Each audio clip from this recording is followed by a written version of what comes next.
today's Kturtle tutorial, we'll try to see a pattern with different colors. So here we'll change the canvas color to 00, which is nothing but black color. So you can go to tools and pick the color which you want. This I have already explained in the previous video. You can follow that. Here we are resizing the canvas size to 500, and then we are going to a particular position and we are doing a pattern. So for that we are using a function here. X is a function and y is another function, but from 19th line number only it will get executed. So initially it will have a color and then it will change the color, it will create a pattern, then it will change the color and create a pattern, it will change the color, create a pattern, change the color. So you should get 4 different colors and the background color should be black. So you have 2 functions. So here if you go to inspector you can check while running.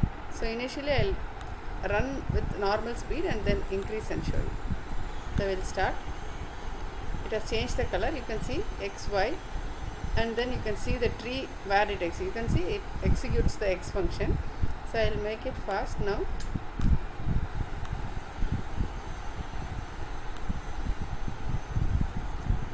So here it changes the color, and the same pattern is repeated by going to the different positions. So this is how you can change the colors and you can fill the whole canvas with this. So here you learn how to change a pen color, how to change the canvas size, canvas color, and how to use a function, and same turn right, turn left, forward, go to, all these things.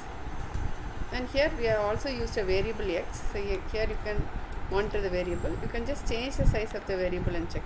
I'll just change and show you. The pattern will get changed. So you can see the increase in size of the pattern. So like this, each variable if you change, it will keep changing. So you can play around these variables to understand more. Thank you.